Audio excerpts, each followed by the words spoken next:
OU right now. Everybody wants to talk maybe about quarterback battles and all that type of stuff across the country, but OU, a longtime assistant coach, Cale Gundy, resigned suddenly when it was revealed that he said a word he should not have said. And in fact, later came out, Brent Venables, the head coach at OU, saying he said a racially charged word multiple times, something that he should never say, something no one should ever say. Cale Gundy saying that he read it, a notes from a player's notebook aloud to, I guess, the class to hear, so to speak. Said he had no reason for doing so, doesn't excuse it, and it would be best for him to resign. But the fallout from this has been very interesting, Carl, because you've got Gundy's family members weighing in on Twitter, former players coming out in support of Coach Gundy, and then also Brent Venables releasing not one, but two different statements trying to clarify exactly what happened and making it a point to say that he said this word multiple times. Very interesting situation there in Norman for a coach, as I said, that has been in Norman for quite some time as a fixture there. As I look at the situation, I'm not surprised that his daughter made the tweet.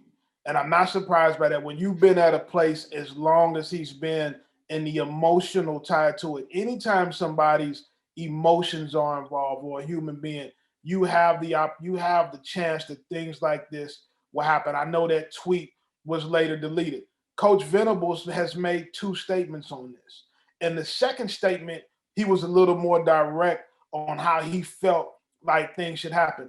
I know Coach Venables. I've dealt with him in recruiting quite a bit. I think he's as honorable and as honest as a guy as I've ever dealt with in recruiting.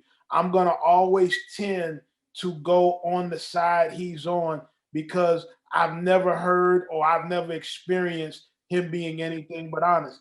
I do think when you have the history that Gundy has had at the University of Oklahoma, the players that he's coached, the guys that are coming out and speaking on on his behalf, I do believe that he has a great history there and he's treated and done right by a bunch of people. But we are in a society today where you cannot run away from saying what he said, especially saying it multiple times, whether it was you saying it, whether you read about it, whether you read it out of a player's notebook. There has to be some kind of judgment on yourself that comes in before you do that. But I do understand the emotions are very high and it's an unfortunate situation, but I think that both parties will land on their feet. I think somebody will pick up Gundy on the next hiring cycle, and he'll end up with a good job somewhere. Yeah, that's the thing. I mean, don't make excuses. You're holding your iPad up, you're reading something, you'll see the word, you don't read it aloud. Skip over it. You have that decision in your mind. You could do that in a split second.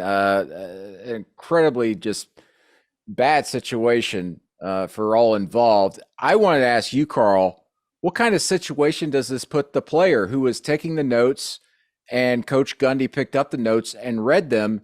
Now you've got this player who is someone who didn't want to be involved in a situation like this, but all of a sudden teammates are looking at him like who may have wanted Coach Gundy to stick around going, man, he resigned because of these notes you were taking and reading aloud. He had to read aloud.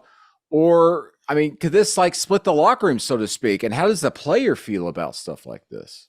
I think Coach Venables will do a good job of making sure that the locker room doesn't get divided and he knows that he has to pay attention to this. I do think the player is in a very adverse situation right now. He already wasn't paying attention. He already wasn't doing what he was supposed to do. And because of that, a lot of people will blame him for what happened and transpired after that with the situation with him and Coach Gundy. You're going to have players and alums who are going to be critical, and especially the older guys, because older players, more so than guys that are young right now, believe in the sanctity of the locker room and what goes on in meeting rooms. And most people will feel like this is something that could have been handled in house, but you do have a situation where the player is at an extreme disadvantage here going forward because of how people may perceive him. and I'm going to be interested to see if he ends up being able to stay there in that climate in the long run. You know, when Brent Venables took that job, every coach wants to come in and build the staff the way they want to. Do you think that Coach Gundy was kind of like part of the deal when he got there? Like, listen, you got to keep him around because he's been around here forever. And how do you think Brent Venables felt about that? Well, Brent Venables, they've worked together before. You got to remember, Brent Venables was there for a long time with Coach Stoops as well. I know that there was a couple of guys that stayed on staff, and so it's a situation, man, where maybe a fresh start was needed for both parties. But it's definitely unfortunate. You hate to see a guy go out like this. I do know that Coach Gundy is loved and respected, and in the future, we hope that we don't have an issue like this again. So how does it affect the receiver room, not just from necessarily we talk about locker room attitude and everything, but just coaching them up right now? They're promoting an analyst on an interim role. I mean, you can't really go out and hire someone. You're only a couple of few weeks from the season. How's this affect things, especially early in the season, you think? Well, having Jeff Levy as the offensive coordinator and coming in and putting in the new system, I think that everybody's still on stable ground because everybody's learning something new. It's not like they're continuing to do the same things that they've done in the past. He's going to bring that Baylor style offense in. Ladanian is coming in, and he's going to I think he's going to do a great job working with the young receivers.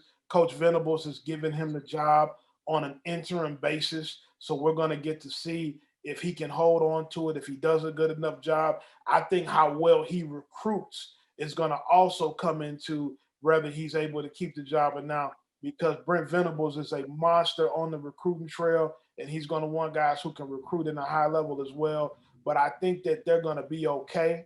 I think Gundy was a guy who was really revered as a recruiter in a lot of areas too. So that's going to be the biggest gap, and seeing if that can be filled by the guys that are taking over for him. But I do think that Oklahoma is going to be fine at the receiver position still.